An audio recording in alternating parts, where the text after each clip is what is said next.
Something that I wish was known more about this region of Idaho is the rich and incredible women's history that happens here. In 1896, 24 years before the 19th Amendment, which granted women the right to vote nationally, Idaho gave women the right to own property, to have custody over their children in the event of a separation, to vote, and they raised the age of consent for women in our area as well. When you think about Idaho now, you don't necessarily consider that kind of cutting-edge policy was happening at the turn of the century. But we have some incredible women in our region to thank for that. One is Rebecca Mitchell. Rebecca Mitchell was a woman who came here having lived an incredibly difficult life experience in Illinois. She was married and had 2 young sons, and then her husband died. And at that time in Illinois, in the mid to late 1800s, she was not allowed to have her own property. The state came and seized everything that they owned, and it was her job to buy it back. So she did what a lot of women in this time did, and she married the man that was sort of closest at hand to her so that she could retain those rights and that property.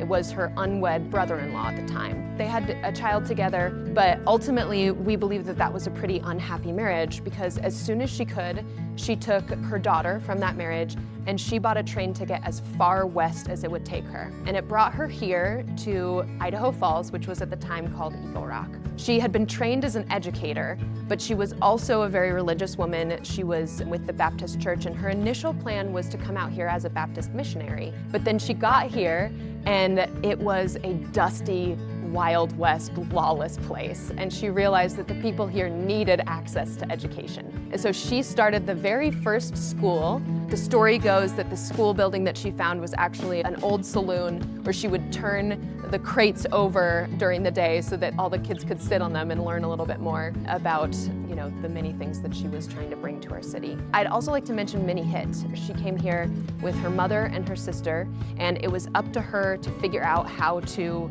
make money for their family. There wasn't a man in the household that would be able to do that. And so women here in the West had a lot more opportunities basically out of necessity than women in the East had.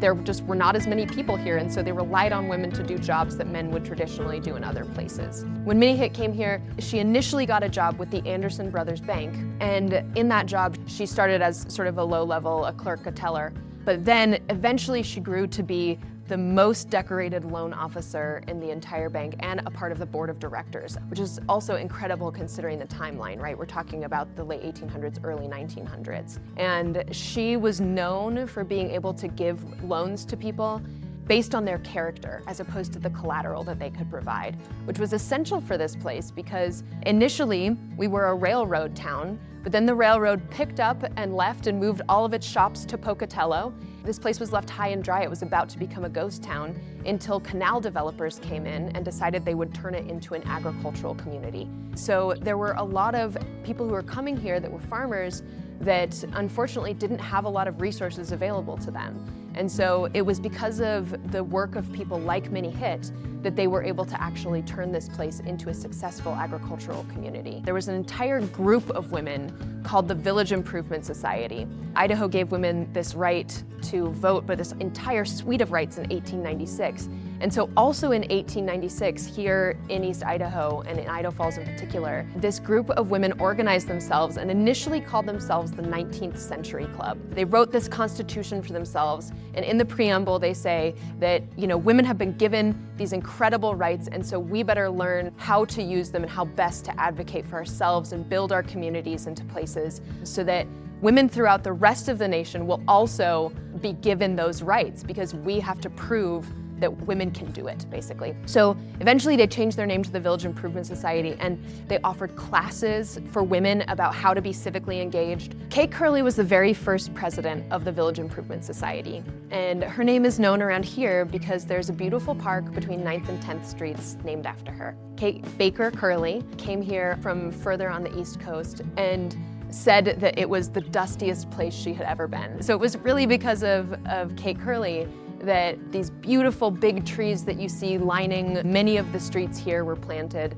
and also that many of the parks were established in our city. They also did incredibly practical things which were very important for our city. They insisted that the houses and the streets be numbered for mail delivery, and that the streets were labeled with signs as well so that mail could be delivered. They established the first real cemetery in town, Rose Hill Cemetery. They created the grant that funded the Carnegie Library, which is now a part of the Museum of Idaho. They also made a huge impact on just cleaning up the city in general.